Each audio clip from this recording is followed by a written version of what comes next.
esta máxima de Jesus, não é? Quando ele pergunta a Pedro: tu me amas? E aí, Simão, filho de Jonas, tu me amas? Pergunta Jesus. E ele diz: sim, Senhor, tu sabes que te amo. Apacenta então as minhas ovelhas. Após breve pausa, reiterou: Simão, tu me amas? E Simão mais uma vez diz: sim, Senhor, eu te amo, né? Sabes que te amo. Então ele diz: apacenta as minhas ovelhas. Então, um novo silêncio, uma nova expectativa e a mesma indagação. Estranho, né? Aí Jesus chega para Simão Pedro e mais uma vez: Simão, ô Pedro, tu me amas? E Simão, imagine você em casa com o marido, um filho, e a pessoa: tu me amas? A pessoa: sim, tu sabe que eu te amo. E mais uma vez, a pessoa: mas tu me amas?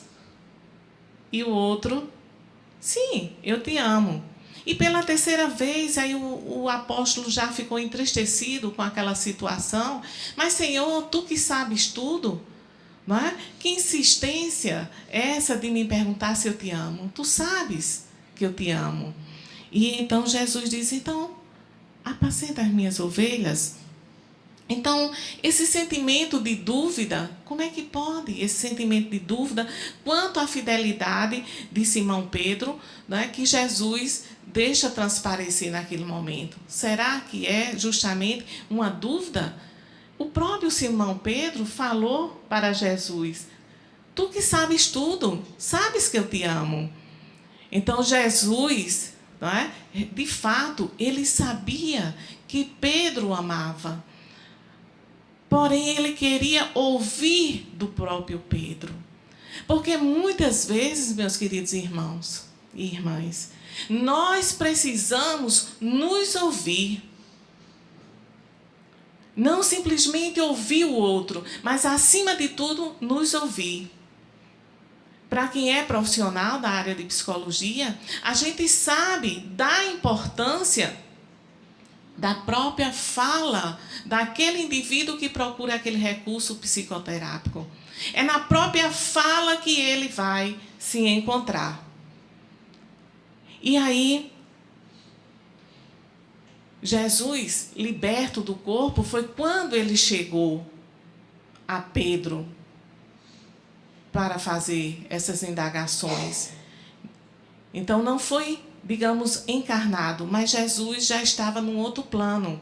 E então, no tocante à sua libertação pelo conhecimento da verdade, ele voltou a fim de indagar se ele o amava mais do que os demais. Queria saber se ele estava em condição de desvencilhar-se dos convencionalismo, ritualismo, apego às tradições, abandonando tudo, abraçar a doutrina libertadora que ele viera revelar, tornando-se um autêntico pastor de todas as ovelhas, alma das mais diversos rebanhos. Só ele estava apto a falar aos judeus ortodoxos, aos samaritanos e aos gentios.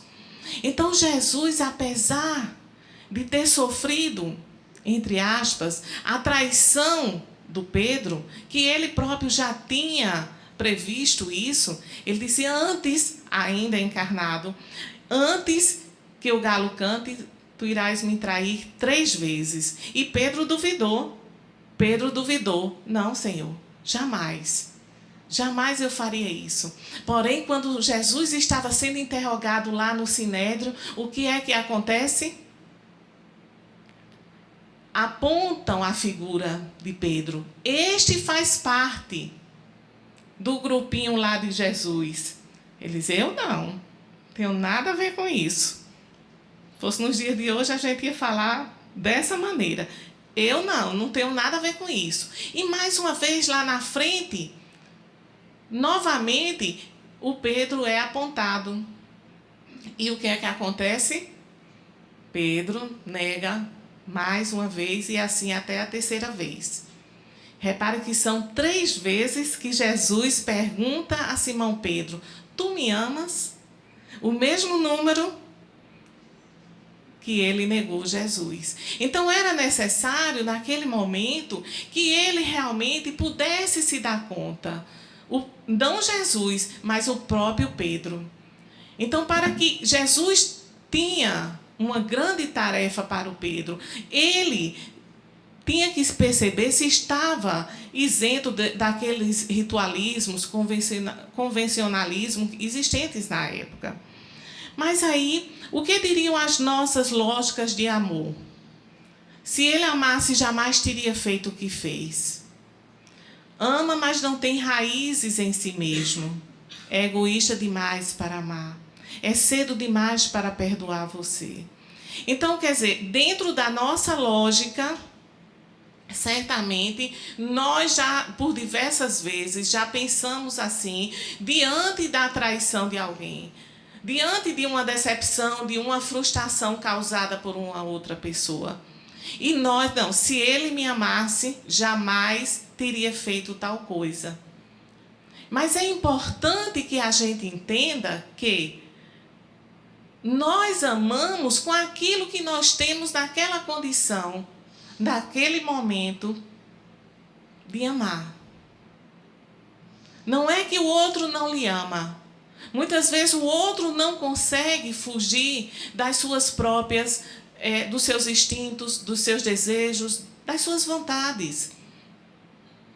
Mas não quer dizer que não te ama, mas eu tomo logo para o pessoal. Muitas vezes, a mais das vezes, se não sempre, se trata de uma questão com a própria pessoa e não com o outro, seja o marido, seja uma mulher. Mas dentro dessa... jamais permanecerei se você me for infiel. Já ouvimos muito essa frase, né? Ou já falamos muito essa frase. Então, de não aceitar o outro se o outro lhe for infiel. Ao passo que, se você permanece ali com o outro, você muitas vezes está dando uma oportunidade àquela própria pessoa e a si mesmo.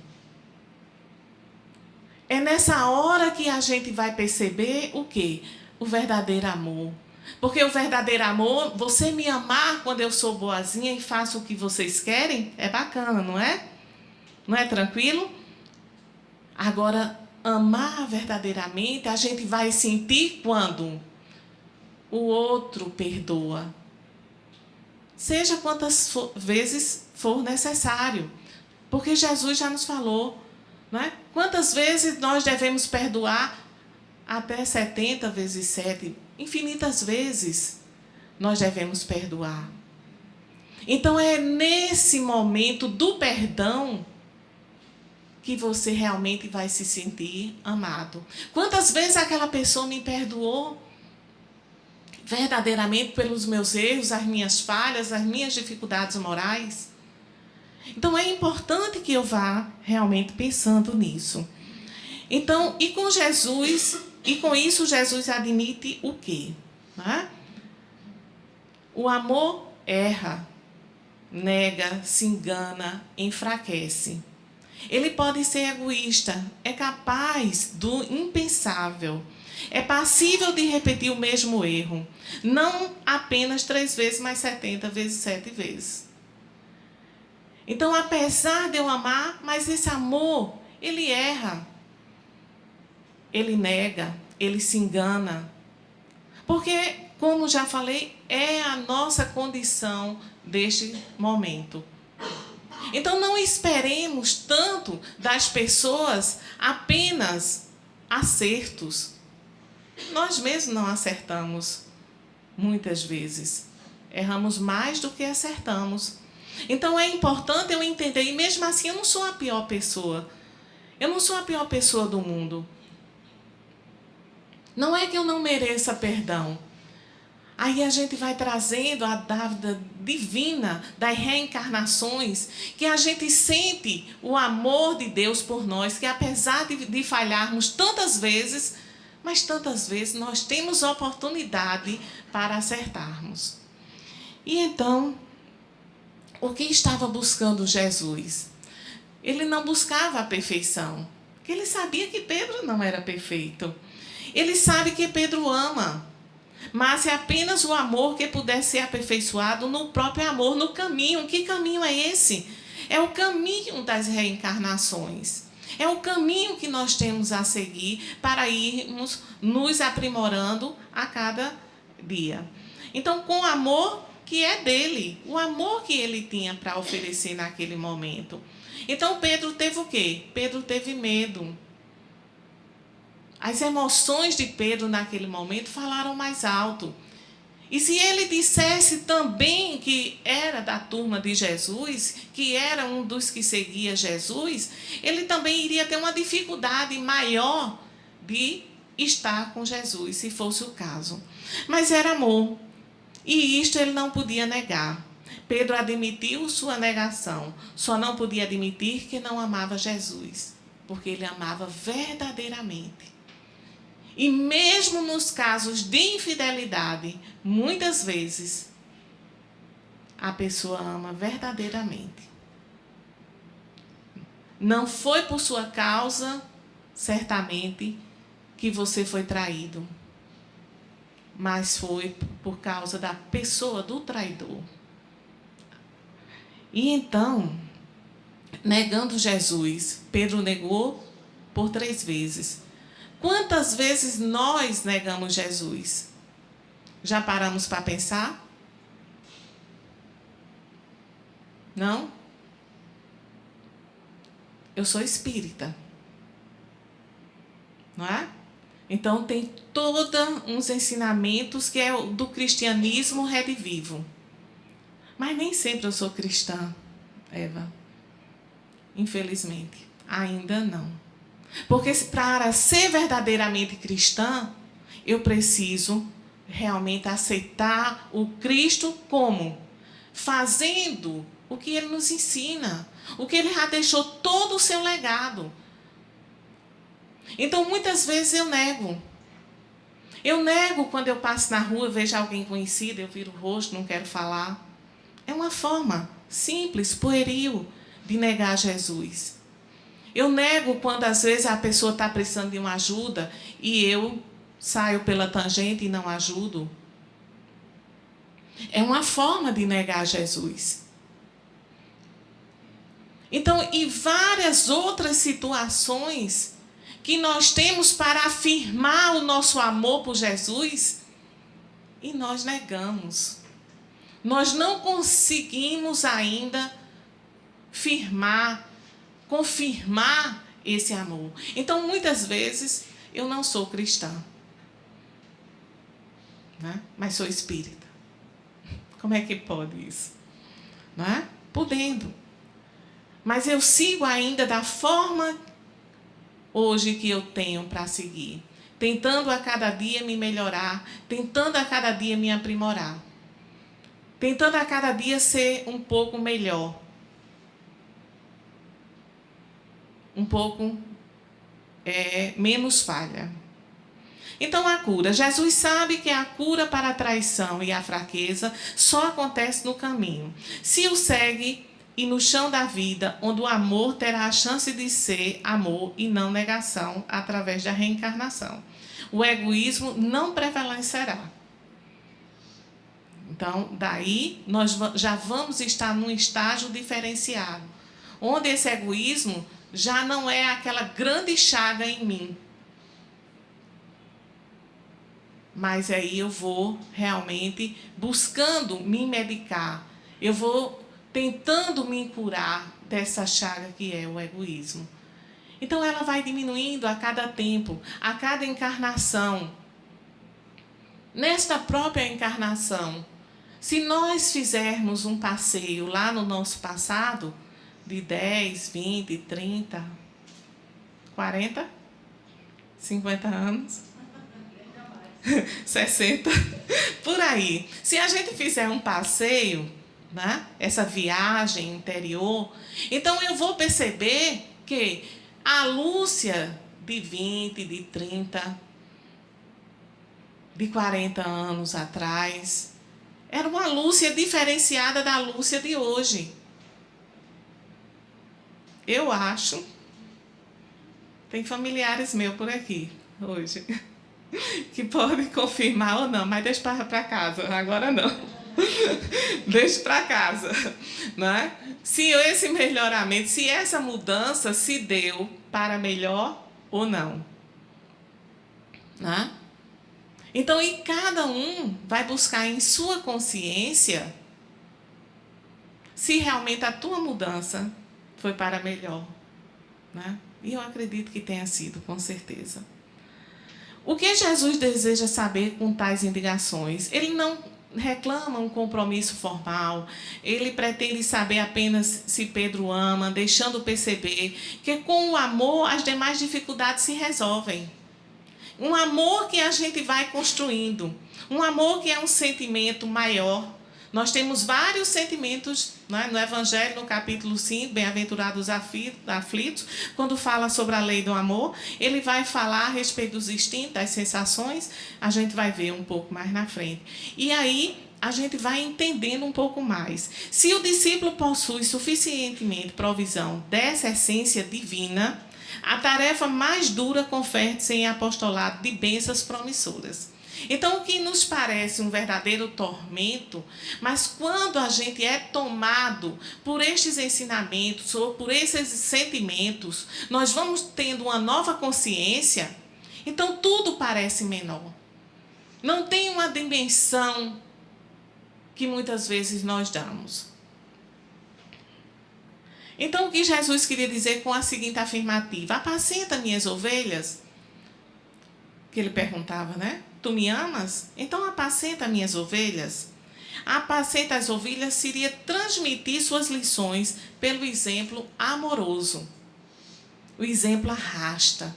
Muitas vezes a gente quer ensinar pelas palavras, com aquelas pessoas que estão do meu lado. Eu quero passar pela palavra, mas é o exemplo, sobretudo, que vai realmente arrastar as outras pessoas. Porque não adianta eu falar para você fazer, ou dizer que é bacana se fazer tal coisa, e eu o tempo todo faço diferente.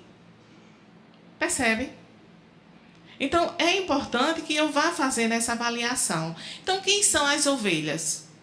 Não é? Então, as ovelhas somos nós mesmos. As ovelhas que Pedro teria que cuidar. Já pensou? Que lindo, que maravilhoso, que exemplo! O de Jesus, aquele que o traiu, é aquele que ele diz, tu vai cuidar das minhas ovelhas. Através do carinho, através do amor. Então, somente 30% dos habitantes da Terra são cristãos. 70% estão à margem da paternidade divina e de suas graças. 2/3 da humanidade jamais terão acesso porque sequer o conhecem. Isso é discriminação, algo inconcebível no cristão. Então, muitas vezes, aí a gente fala, nós estamos falando aqui de cristianismo, nós estamos falando de Jesus, mas a gente sabe que tem muitos que não são cristãos. Tem outros que são budistas, por exemplo, mas mesmo assim eles não vão conseguirem entrar numa faixa vibratória que os leve ou que os eleve. Vão sim. Vai depender muito das suas atitudes. Porque todas essas filosofias, né, como a própria doutrina espírita, ela foi beber em todas as outras filosofias. A gente vai ver isso quando a gente estudar um pouco mais a doutrina. Então, o Kardec foi beber de outras filosofias, de outras religiões, até para entender, para compreender muito do processo. Então, a gente quis colocar isso aqui para saber que todos nós fazemos parte dessa... É rebanho, é? Desse rebanho de ovelhas. Então, é rebanho, é? Rebanho, né? Então, não é cardume, não, é rebanho mesmo, né? Então, desse rebanho de ovelhas. Então, quer dizer, é importante que a gente tenha tolerância para com as outras pessoas.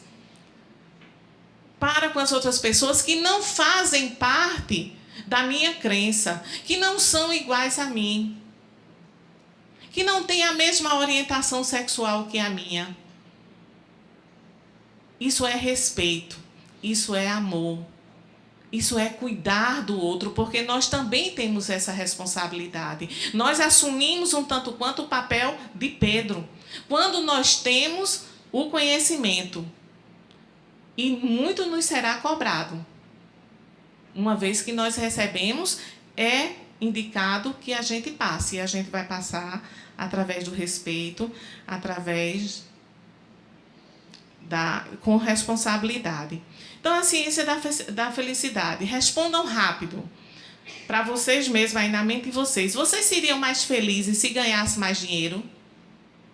Seriam mais felizes se fossem mais magro ou mais gordo? Seriam mais felizes se fossem reconhecidos? O sucesso traz felicidade?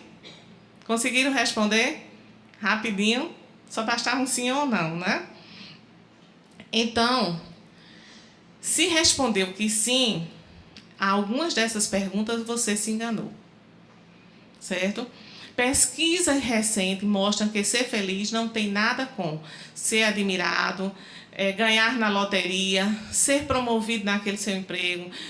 Os enganos nessa área são inúmeros, certo? Mas ainda muitas pesquisas também a respeito. Então, muitas vezes eu digo, eu seria mais feliz se morasse em tal lugar. Eu seria mais feliz se eu ganhasse mais. Eu seria mais feliz se tal coisa. Não é? Então, a gente vai colocando o nosso bem-estar, não é? A nossa felicidade em torno dessas questões. E muitas delas são mitos, criados por quem? Por nós mesmos. Porque não correspondem com a verdade. Então, no âmbito da psicologia positiva e do conhecimento científico, o termo felicidade tem sido trazido por um bem-estar subjetivo e não dessa forma objetiva. É algo que é de dentro, é do nosso interior, essa felicidade. Eu posso ter um emprego, ganhar pouco, eu posso não morar onde seja no bairro nobre da tal cidade, eu posso não ser o chefe da tal empresa, ser o peão lá, e ser aquela pessoa de bem com a vida. Aquela pessoa que transmite, que transborda felicidade. Vocês conhecem alguém assim? Conhecem? Que você diz, poxa, como é que pode? Apesar de tudo, apesar da pessoa viver dessa forma, mas é feliz. Por quê? Porque é algo que vem de dentro. Não é de fora dessas conquistas. Não é. Essas conquistas, elas são transitórias, são temporárias. Não é? Se você tem um aumento, quando for daqui a 3 meses, que aquilo entrar no teu orçamento, e você já tem, né? Agora não, já não dá mais aquilo. Então, você começa a achar que está ganhando pouco, novamente, por exemplo. E aí, né? A humanidade está mais rica, mais saudável, não é? A gente está vivendo mais, não é assim que acontece? Então, mais do que qualquer época da humanidade. Mas, mesmo assim, nós nos deparamos com pessoas extremamente entristecidas, infelizes, medrosas, ansiosas. O que é que acontece? Essas aquisições não trouxeram satisfação maior para a humanidade. Então, a vida online, essa questão desse desenvolvimento também de ilusões que nos traz tanto benefícios, mas que tem muitas pessoas que, por conta de tantas faltas, elas estão vivendo de uma forma, não é? Através da internet, através aí do Facebook, do Instagram, WhatsApp, querendo mostrar uma coisa que, na realidade, não corresponde com a realidade. É a foto mais bonita, é Lúcia bem magra, é Lúcia mais jovem, é Lúcia... Então, mil uma forma, né? Eu nunca coloco aquela que vai, mas também para não assustar muito, né? Para não assustar o povo. Então, o que é que acontece? Então, estas conquistas, elas podem sim proporcionar benefícios, mas a gente tem que saber usar. E a gente está feito criança no parque e não sei para qual é o parque, o brinquedo que eu vou primeiro. E a gente se perde nisso e, por conta dos vazios existenciais, eu vou me iludindo com isso aí. Tem pessoas que é de tal ponto que às vezes coloca algo lá no Instagram, lá no Face, aí liga para alguém e diz, olha, tu dá uma curtida aí, ou porque tu ainda não curtiu tal coisa, não é? Que é justamente... É uma falta que a pessoa sente. Ela coloca, mas fica esperando talvez o que ela está esperando que não seja apenas online.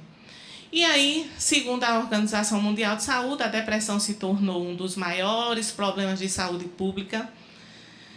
É uma epidemia global, né? Então, não confiamos mais em governo, nem uns nos outros, é o que vai nos levar a isso. A gente vive desconfiado. Será que ele queria aquilo comigo? Será que ele disse tal coisa ou ela disse tal coisa por um interesse X?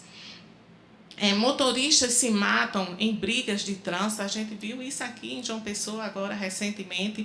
Pessoas se suicidando, crianças se tornando medrosas, obesas, não é?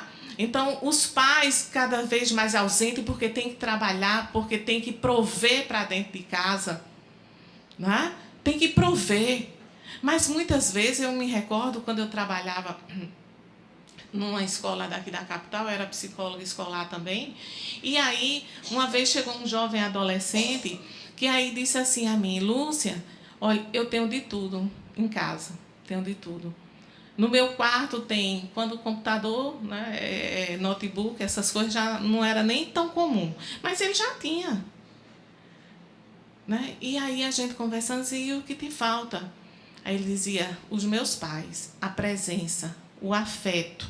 Em outras palavras, ele estava dizendo isso. E é o que a gente faz, às vezes, nessa preocupação louca de prover, tenho que dar tal coisa, tenho que fazer, e você não dá o que está ali ao teu alcance, que é 0,800. É carinho, é atenção, é amor. Às vezes a criança quer contar algo que aconteceu, uma bobagemzinha para a gente, lá na escola, mas que nós também já passamos por isso. E aí a gente não dá atenção. Peraí, estou cansado, cheguei agora. E são N's as desculpas, e termina muitas vezes a gente esquecendo e termina sem saber. E aquilo vai ficando. Porque não acontece só uma vez, acontece N vezes. Casais que não conversam mais, que a gente não para conversar, ver o que é que está acontecendo na relação. Não damos importância à comunicação. Muitas vezes aí o que é que a gente quer fazer? Separar. Aconteceu tal coisa, separa. Às vezes eu já vou casar já pensando em separar. Se não der certo, eu separo. Né? Tudo bem, podemos fazer isso, mas a energia que a gente já coloca ali já é uma energia de peso, negativa. Devemos pensar antes, analisar, para poder realmente chegar. É muito bom, todo mundo quer ser amado, todo mundo quer ser bem aceito. Né? Mas, para isso, a gente precisa, muitas vezes, agir de uma forma assertiva. Muitas vezes, ao longo do nosso caminho, a gente vai dizendo não quando quer dizer sim, e quando a gente quer dizer sim, diz não, em algumas situações. E isso vai nos prejudicar, porque eu não vou me sentir bem com aquilo. Em algum momento da minha vida, aquilo vai transbordar. De alguma forma, aquilo vai sair dentro de mim. E a mais das vezes é através justamente do que está aí dessa calamidade. Depressões, ansiedade e diversos tipos de transtorno. Então, afinal, todo mundo quer ser feliz. Não é isso? É o que a gente busca. Muitos passam a vida perseguindo esse almejado estado de bem-estar. Aí a gente vai casa, a gente compra, a gente consome, nos estressamos ganhando dinheiro, viajamos, mas nada disso, ou apenas isso, vai preencher. Se eu não tiver uma boa relação intrapessoal, ou seja, comigo mesmo, ou interpessoal, com as outras pessoas. Porque nós vivemos e precisamos disso, viver em sociedade. Precisamos um dos outros. Não tem quem não precise de alguém. Em algum momento, a gente precisa de alguém. Então, mas afinal, o que nos faz realmente felizes? Quando tem uma necessidade básicas atendidas, uma renda adicional, uma boa educação, a juventude, mais dinheiro, assistir TV, o que é que me faz mais feliz, realmente? Né? Então, tudo isso está errado, não é nada disso. Né? Não é apenas ganhar dinheiro, né, que nos dá, muitas vezes, poder para fazermos o consumo, fazermos as compras, investirmos em algumas questões.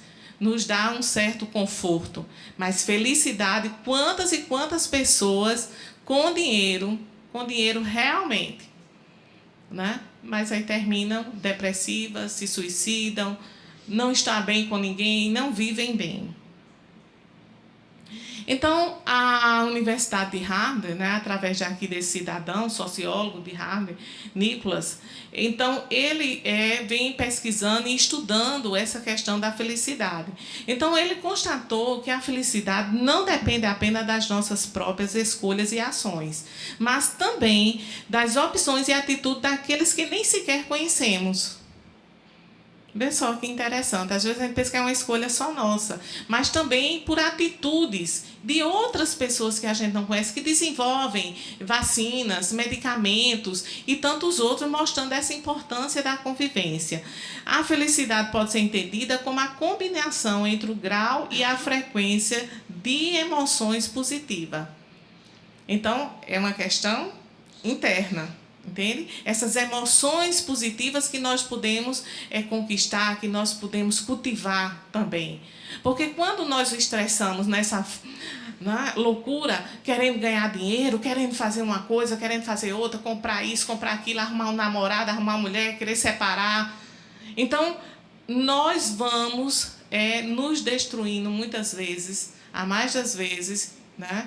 As nossas emoções elas vão ficar fragilizadas e vão dar lugar a outro tipo de emoções, a outro tipo de hormônios, né, que são estressores e que vai danificar a nossa saúde. Então, a gente vê aqui, né, trouxe só para colocarmos aqui para você, que nesse país, Butão, eles lá têm um projeto que é da felicidade interna bruta, né? E em detrimento como é que diz? Ao PIB, né? O Produto Interno Bruto, não é isso? Então, eles perceberam que lá as pessoas vivem bem, vivem mais felizes. Não é bem financeiramente de riqueza, nada disso. Fica ao norte da China, lá no Himalaia. Então, o bem-estar do cidadão, ele é contado, ele é pesquisado, como é que as pessoas estão se sentindo. Então, há uma preocupação do governo lá com relação a isso aí. Um dia a gente vai chegando cada vez mais, se a gente conseguir fazer esse FIB, né, a felicidade interna bruta, dentro da nossa casa, dentro da nossa família, nós já estamos ganhando muito. Não precisa ir morar lá no Butão, não. A gente pode ficar aqui sem Butão mesmo, tá? No zíper ou na casa, qualquer outra coisa. Mas a gente vai fazendo isso dentro da nossa família, pelo menos. Então, em incontáveis estudos realizados no mundo afora, 2 fatores têm sido repetidamente apontados como aqueles que proporcionam felicidade duradoura. Qual seria? Começamos a falar nele. Começamos aqui a apresentação falando a respeito desse sentimento maior. O amor que damos e recebemos. O amor que damos e recebemos. A sensação de significado da vida, né? Então, a gente vê... existe um teórico chamado Viktor Frankl, que ele trabalha, né, desenvolveu uma teoria que se chama logoterapia. E nessa teoria é justamente falando a respeito do significado da vida. Então, é importante que todo ser humano tenha um objetivo de vida, que possa dar um significado à sua própria vida, que possa desenvolver esse amor, né, que você também receber esse amor. Então, é dando que se recebe. Se eu dou, certamente eu também vou receber. Agora, a gente tem que ter cuidado que muitas vezes a gente não recebe do jeito que eu gostaria de receber. Eu faço, fulano era para fazer igual a mim, mas não faz. Não é? Tem um costume. Não é? Eu, às vezes, muitas vezes eu passei no início do meu casamento, eu tenho somente 40 anos de casada, não é? E aí...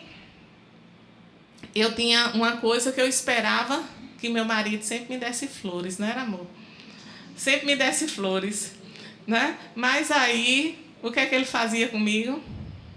Ele trazia uma manga, uma pinha, uma jaca. Gente, e eu tô me engordando, porque eu gosto de todas elas.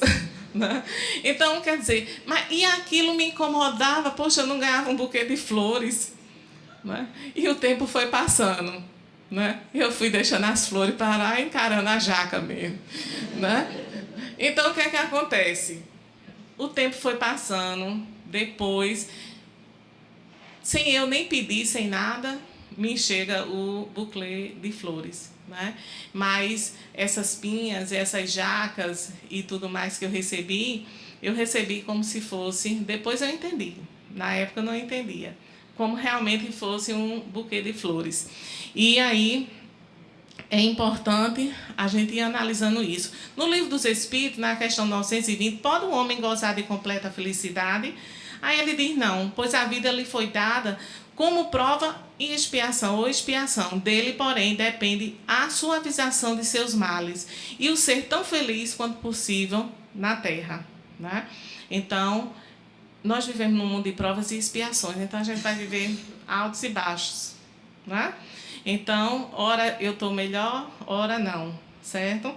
E aí, ele continua na 901, né? Ele continua, já que o homem tem que se transformar, tal, tudo depende muito dele. E a felicidade relativa, diz, obreiro da sua própria infelicidade é o homem.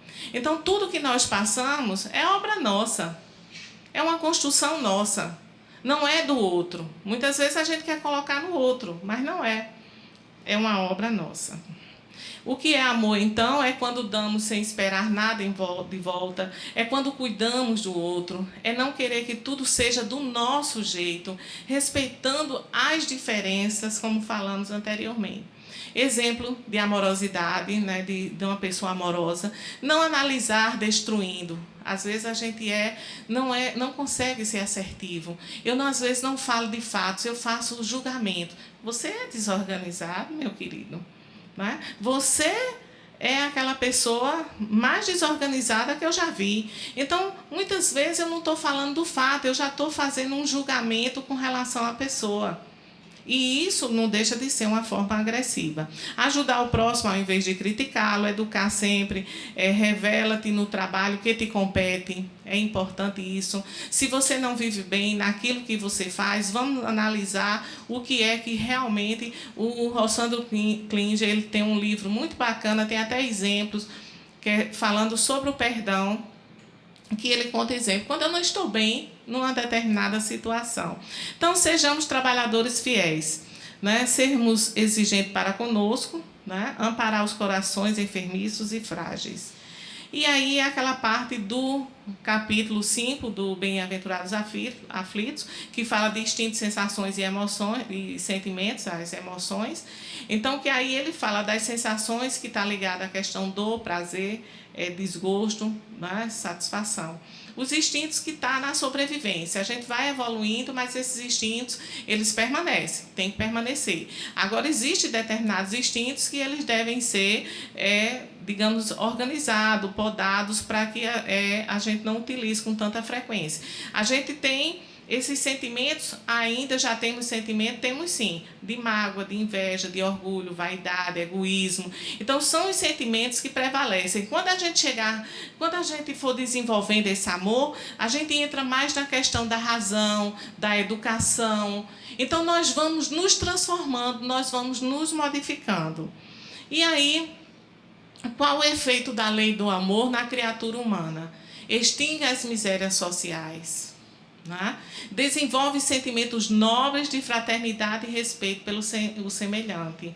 O ser humano, então, ama com amplo amor seus irmãos em sofrimento, desconhecendo a miséria do corpo e da alma. Então, à medida que nós vamos evoluindo, né, que nós vamos entrando na lei de amor, então nós vamos realmente... A sociedade como um todo vai extinguindo mais essas misérias sociais que a gente vê tanto, que nos incomoda, que a gente foge, que a gente muda de canal, muitas vezes porque não suporta de ver tanto desgaste social como a gente vê. E aí, quando o ser humano permitir que o amor o ilumine e o mantenha, alcançará o patamar da angelitude e avançará com segurança no rumo do divino amor, nos fala Joana de Ângeles. Amas-o bastante? E o ponto delicado do sentimento é o amor. Não o amor no sentido vulgar do termo, mas esse sol interior que condensa e reúne em seu ardente foco todas as aspirações e todas as revelações sobre-humanas. Está lá no Evangelho segundo o Espiritismo, no capítulo 2. No capítulo 11, item 2. E aí, o que devemos fazer para nos ajustar à lei do amor? Auxiliar o próximo, na medida, né, de nossas condições. E às vezes até mais. Nós colocamos aqui a imagem do bombeiro, relembrando o que houve agora em Brumadinho, né? Então, quantas pessoas não foram fazer o papel de bombeiro?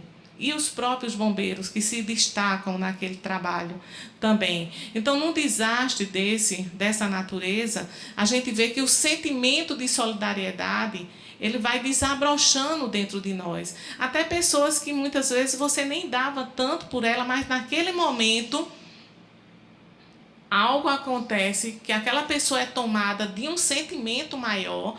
Então, ninguém é intrinsecamente mal. Ninguém é, está lá no Evangelho. Então, todos nós temos algo de bom dentro de nós. E, às vezes, surge uma oportunidade, não é? Que nem você mesmo acreditava que você tinha tanta bondade dentro de você. Então, esse auxiliar o próximo é uma forma da gente ir justamente exercitando. Então, o que devemos fazer para nos ajustar à lei de amor? Tolerar, não é? Então, tolerar, né, que é do latim, né, tolere, né, que é justamente de você suportar, de você aguentar. É uma virtude também o tolerar. Já é algo que está a caminho, que você já está se trabalhando. Então, muitas vezes a gente tem que tolerar. O outro vai me tolerar em alguns momentos, como eu também vou tolerar o outro. Então, tolerar os que convivem conosco, buscando perdoar quem nos ofende. Então, é importante exercitarmos o perdão, né? A ciência, né, independente de religião, a ciência já pesquisou muito sobre isso. Aquelas pessoas que têm dificuldade em perdoar, elas adoecem muito mais facilmente, seja de simples gripe ao câncer, né? Então, que elas podem desenvolver segundo as pesquisas. Características daquele que ama. Vamos ver se a gente se identifica, com certeza, não é? Leal, íntegro, consciencioso, faz aos outros o que gostaria que estes lhe fizessem, suaviza as dores de seus irmãos, considera como a sua grande... Ficou apagado aqui, não foi? Não é? Então, considerar o outro como realmente fazendo parte dessa grandiosidade que é a tua própria vida. Então, é importante a gente ir desenvolvendo. Eu me identifico aqui, não me identifico? Não, com certeza. Pode não ser 100% do tempo. 100%, não, gente, sério. Né? Pode ser não 100% do tempo, mas em muitos momentos eu sou assim. Não vamos acabar com a gente, não, né? Comigo mesmo, não. Eu sou assim também. Eu gostaria de ser muito mais, e eu posso, ó, a notícia é boa, bacana, não é? E eu posso. Agora eu vou ter que exercitar muito mais. Então, fora da caridade não há salvação. Onde é que a gente vê isso? Lá no Evangelho segundo o Espiritismo. Consagra o princípio da igualdade perante Deus e da liberdade de consciência. O Espiritismo, de acordo com o Evangelho, admitindo a salvação para todos, independente de qualquer crença, contanto que a lei de Deus seja observada, não diz, fora do Espiritismo não há salvação. Porque não é através da religião. Não é? Da religião a gente absorve os ensinamentos para que daí a gente possa colocar em prática. Então, é fora da caridade e não há salvação. Gratidão, agradecer a Deus por haver permitido que pudesse conhecer o Espiritismo. Entender que não é somente os que possuem que vão serem salvos, hajam de ser salvos. É que, ajudando-nos a compreender os ensinos do Cristo, Ele nos faz melhores cristãos. Esforcemo-nos o exemplo fundamental, para que possamos ser reconhecidos como espírita e verdadeiro cristão. Espíritas e cristãos são uma só e mesma coisa. Os que praticam a caridade são discípulos de Jesus. Então, felicidade é uma conquista íntima, né? Cada um de nós.